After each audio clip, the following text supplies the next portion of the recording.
Bom, nono ano, a gente está vindo de uma sequência de estudos sobre o continente europeu, tá? E aí agora, nesse capítulo 6, a gente fala industrialização da Europa para o mundo. É o nome do capítulo. Então, por que estudar isso, né? Industrialização? Primeiro porque a indústria ela faz parte do nosso cotidiano, ela faz parte do dia a dia de cada um. É impossível a gente pensar no mundo hoje sem industrialização. E todo esse processo, ele tem seu início ainda no século XVIII, dentro do continente europeu. Não de forma homogênea. Quando a gente fala de Europa, parece que toda a Europa é desenvolvida. E não é isso. Quando a gente fala que a industrialização ela começou no continente europeu, isso é verdade, mas não começou ao mesmo tempo em todos os países. Ou, se a gente for pensar, até hoje a Europa tem países que não têm um nível de industrialização minimamente satisfatório. Entendeu? Então, quando a gente fala de Europa, quando a gente diz aqui industrialização da Europa para o mundo, obviamente a gente está falando da Europa da parte ocidental, da parte desenvolvida. Então ele começa aqui a abertura trazendo essa imagem para vocês de algumas engrenagens aqui, simbolizando o que seria essa indústria. E aí, na nossa página 5, nós vamos ter um texto aqui falando do contexto da globalização, da industrialização, perdão. Como que a Europa conseguiu se industrializar? Ou o porquê? Por que a Europa vai se industrializar? Quais são as características que o continente, e principalmente a Inglaterra, conseguiram aglomerar? Que características, que condições eles conseguiram reunir para dar início à industrialização? Por que a industrialização não começa em outro continente, por exemplo? Bem, então é justamente isso que a gente vai ver aqui nesse texto, da página 5, o contexto da industrialização. Então repara aqui, ó, no nosso segundo parágrafo, vamos dar uma olhada nesse segundo parágrafo aqui. Ó. No início da expansão do capitalismo, que ocorreu na Europa no século XV, o comércio era a atividade mais lucrativa. Então veja bem, por que ele está falando de século XV aqui? Século XVI, período das grandes navegações. Olha o que ele diz, ó. Essa fase, denominada capitalismo comercial, foi o período em que ocorreram as grandes navegações. Com a ampliação das relações comerciais, foi necessário aumentar a produção para atender ao mercado em expansão, o que acarretou mudanças nos processos produtivos, culminando nas revoluções industriais. Pessoal, então aqui nós temos uma ilustração de como era, mais ou menos, um centro econômico de uma cidade no período antes da indústria, no pré-industrial. Então nós temos aqui bastante pessoas reunidas e a atividade que está sendo praticada, veja só, é a venda, a troca de produtos, é o comércio. Só que as grandes navegações que estabeleceram relação com o continente americano, com o continente africano e asiático, ela contribuiu para que uma galera ganhasse muito dinheiro. Formou-se uma burguesia dentro de alguns países. E aí eu falo principalmente de Inglaterra, tá? Porque a Inglaterra é quem vai dar o início. Mas não só a Inglaterra, a França, a Bélgica, a Alemanha. E essas potências industriais do século XIX, como ele está apontando aqui, graças a essas trocas comerciais que faziam durante o século XVI, XVII, XVIII, até meados do XVIII, formou uma galera que tinha muita grana. Então essa galera vai ser fundamental para dar início às primeiras indústrias.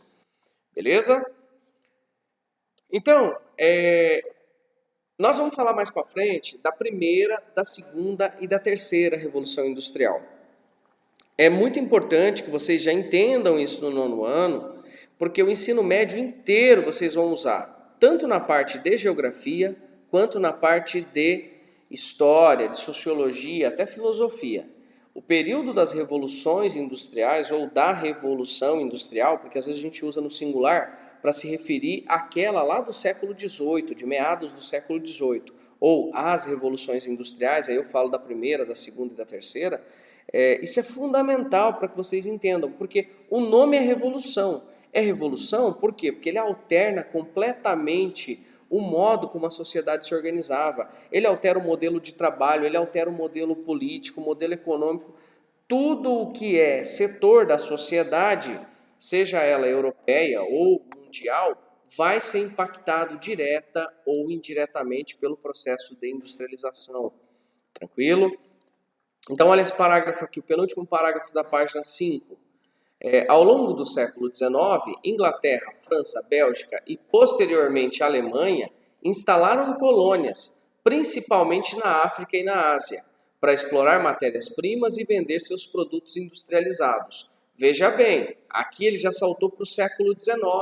Então ele está falando aqui de um momento que já é mais avançado em termos de trocas comerciais. E aí, pelo fato da Europa não ter um território amplo, não ter um território rico em recursos naturais, a Europa não tinha matéria-prima suficiente para industrializar tudo que ela precisava. Então, o que ela fez? O que os países europeus vão fazer? Principalmente no continente africano e no continente asiático ao longo do século XIX. Eles vão, de novo, dominar, vão colonizar novamente, vão dividir, vão partilhar a África.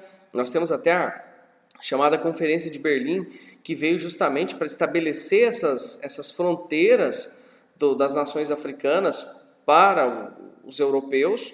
E aí os europeus eles vão fragmentar o território africano de acordo com a sua vontade. E aí isso mais tarde, quando a gente estuda a África, ano passado a gente estudou bastante sobre isso, o continente africano ele vai ter graves problemas políticos em boa parte por conta desse processo de colonização e posteriormente de descolonização. Porque se o negócio não estava bonito enquanto estava colonizado, piorou mais quando houve o processo de descolonização. Por quê? Porque aí os grupos internos da África, que diga-se de passagem hoje, existem mais de 1.200 etnias diferentes, distribuídas em 55 países, quando os europeus dão a liberdade para essas nações, para esses países, né? Dentro desses países existiam várias nações, vários povos, etnias diferentes. E aí essas etnias vão começar a brigar, vão começar a disputar quem vai assumir o controle da nação, no caso do país, né? Então, olha só. Aí ele vai dizer que a indústria, ela transforma profundamente a maneira de produzir, impactando sociedades e economias. Então o nome é Revolução Industrial realmente porque ele muda o modo como a gente se organiza. Então, repara isso aqui. Ó. Ele vai trazer um textinho introdutório para a gente vir a falar da importância do fogo, né, dentro desse processo de industrialização. Porque a Revolução Industrial ela vai começar com isso aqui. Ó. As máquinas a vapor. As máquinas a vapor inicialmente lá na indústria têxtil, para construção de roupa, as locomotivas, que acelerou profundamente os meios de transporte, e de novo, pautado no fogo. Então, o fogo que nos uniu nas cavernas, né, ele faz esse comparativo aqui, as transformações que nós fomos sofrendo ao longo dos tempos, aconteceram justamente porque nós tínhamos o domínio do fogo. E agora a gente tem o domínio de outros combustíveis, né? Que à medida que a industrialização ela vai se desenvolvendo nos países, novas tecnologias vão surgindo e novos combustíveis vão sendo utilizados. Olha só, a utilização do fogo como meio de transformação acentuou-se com o progresso da cultura humana ao longo do tempo. Ele foi fundamental, por exemplo, para a Revolução Industrial no século XVIII na Europa, com o uso da máquina a vapor abastecida pela queima do carvão mineral. Então, duas coisas importantes. Quando a gente fala de Revolução Industrial, e se eu estiver me referindo à primeira, o combustível aqui, essencial, a base do negócio, era o carvão mineral. E a tecnologia principal era da máquina a vapor. Então, se fosse para a gente caracterizar a primeira Revolução Industrial, a gente diria que ela começou no século XVIII, no Reino Unido, com o surgimento da máquina a vapor, com a utilização da queima do carvão mineral para a produção de energia. A gente está falando de carvão mineral, tá? Não é um carvão que usa em churrasqueira, não. Beleza? Vamos lá. Aí ele vai falar aqui da primeira revolução. Aqui tem uma ilustração de como seria mais ou menos uma cidade industrial ali no século XVIII, na segunda metade do século XVIII, caminhando para o XIX. Então nós temos aqui cidades muito poluídas. Por quê? Porque o carvão mineral ele é um combustível muito poluente. E dentro dos combustíveis fósseis, o carvão mineral é o mais poluente. Por isso ele é muito criticado a queima desse combustível. É um combustível de baixo preço, abundante, tem vastas reservas. A China mesmo hoje é quem mais queima isso daqui, mas não só a China. Se a gente pensar ali os países europeus, ainda hoje os caras ainda têm reserva carbonífera, reserva de carvão. Se você pensar, por exemplo, a Alemanha ela continua fazendo usina termoelétrica para a produção de eletricidade à base do carvão mineral. E isso gera aqueles problemas ambientais que a gente conhece, da chuva ácida. A Europa hoje tem muito problema com chuva ácida. Então vamos lá. Vai ser necessário que você pegue o seu caderninho e faça um resumo disso aqui. Escreve o que foi a primeira Revolução Industrial. Então eu sugiro a vocês que pensem assim, ó. Primeiro, quando que surgiu a primeira? Olha só, século XVIII. Final do século XVIII, metade do século XVIII, e ela durou até mais ou menos a metade do século XIX, a primeira revolução. A segunda revolução, olha só essa mulher aqui, ó, olha essa legenda, olha o que ela está fazendo. Na segunda revolução industrial, o carvão mineral como fonte de energia foi substituído pela eletricidade e petróleo. Não foi substituído no sentido literal, não foi substituído completamente, tá? Porque até hoje o carvão continua sendo utilizado. Grandes conglomerados econômicos se formaram, dificultando o desenvolvimento de pequenas e médias empresas. Nesse período foram inventadas inúmeras ferramentas que hoje facilitam a vida das pessoas, como o telefone. Então, olha, uma telefonista. Então, essa mulher aqui era quem fazia as ligações. Então, o telefone é da segunda Revolução Industrial. Quando que aconteceu? Século XIX. Beleza? Olha a terceira revolução. Olha essa foto aqui. As fotinhas que eles colocaram estão bem a cara do que é cada um desses processos. A terceira revolução começa no século XX, olha lá. Século XX. Agora, vamos lá. Começou no século XX. Em qual lugar do planeta? A primeira vai começar na Inglaterra, tá? Depois vai se expandir para a Europa. A segunda revolução, ela já vai pegar os países europeus, mas diretamente o Japão, os Estados Unidos, por exemplo, tá? E a terceira revolução, ela vai pegar os países mais ricos do continente europeu, no caso a Europa de novo, olha a Europa no centro da industrialização novamente. Só que agora ela vai unir também Estados Unidos e Japão. E mais recentemente, ele vai falar aqui da China. Então vamos lá. Século XVIII, século XIX, século XX. Então, ó, 18, 19, 20. Facinho, né? Inglaterra, Europa posteriormente, Europa, Estados Unidos, Japão, Europa, Estados Unidos, Japão, mais recentemente a China. Então isso é importante. Tecnologias que surgiram, você vai colocar aí no seu resumo. Na primeira revolução industrial, máquina a vapor, tá? Uso do carvão mineral. Na segunda, advento da eletricidade, motor a combustão interna, petróleo, tá? E na terceira revolução, nós vamos ter o surgimento da informática e da robótica. Se fosse para a gente falar de recurso energético, o petróleo continua sendo básico, continua sendo a base, só que aqui dentro dessa terceira revolução industrial a gente vai ter o surgimento das chamadas energias limpas, as energias renováveis, energias infinitas, como o vento, como a energia solar, da maré, hidrelétrica, energias renováveis, até o nosso álcool etanol, porque ele é cultivado, a cana-de-açúcar ela é cultivada, então dá para você cultivar o quanto você quiser, beleza? Aí, ó, queria dar uma mostradinha para vocês nisso aqui, ó. Perceba que o texto ele dá uma ênfase maior na terceira revolução industrial. E por quê? Justamente porque essa terceira fase da industrialização é a que nós vivemos hoje. Então, é o momento que a gente está vivenciando. É o momento de industrialização do século XXI ainda. Talvez a gente já esteja mudando de fase, estejamos indo já para uma quarta revolução. Isso só a história vai poder nos contar mais para frente.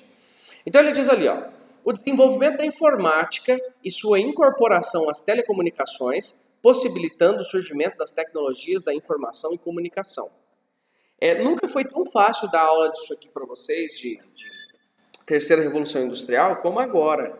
Porque vocês estão vivenciando na pele, vocês estão vivendo isso no dia a dia. O que a informática, o que a tecnologia, ela pode nos trazer? Pode nos trazer, assim, entre aspas, né, se a gente for pensar como nação, porque nem todos os brasileiros, obviamente, nem todas as pessoas do mundo, elas têm o acesso à informática, o acesso à tecnologia, como vocês que estão me assistindo. Então, mesmo com o coronavírus, uma pandemia dessa magnitude, a gente continua tendo as nossas aulas. Agora, nós estamos falando de aula. Pense o quanto as empresas transnacionais não economizam de dinheiro graças a esses meios de comunicação mais modernos. Imagina só. Então, gente, veja só. A informática, as tecnologias da informação e comunicação, que às vezes vai aparecer para vocês como a sigla TIC, ela vai alterar completamente o modo de se produzir. Pense só, no capitalismo que nós vivemos, tem algumas empresas gigantes dessa área aqui, ó, da informação e da comunicação, que o que elas produzem não é no ambiente real, é tudo no ambiente digital. Pensa, por exemplo, a Google. Do que a Google sobrevive? A Google ela não produz nada físico, ela produz informação. A Google sobrevive basicamente vendendo publicidade e sistema operacional para celular. Então a Google, mesmo ela não existindo, as operações dela não existindo na vida real, ainda assim é uma das empresas mais valiosas e mais importantes, vamos dizer assim, no mundo atual. Porque a Google, ela não tem só o site de busca. Esse aplicativo mesmo que a gente está usando aqui, o Hangout, é um aplicativo do Google. A Google tem investido pesado nesse segmento de educação. Ela quer buscar novas soluções para a educação.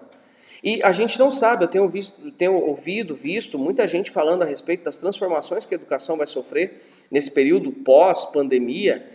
Alguns estão falando aí que nunca mais as aulas serão as mesmas, a escola será a mesma, a grade curricular será organizada da mesma forma.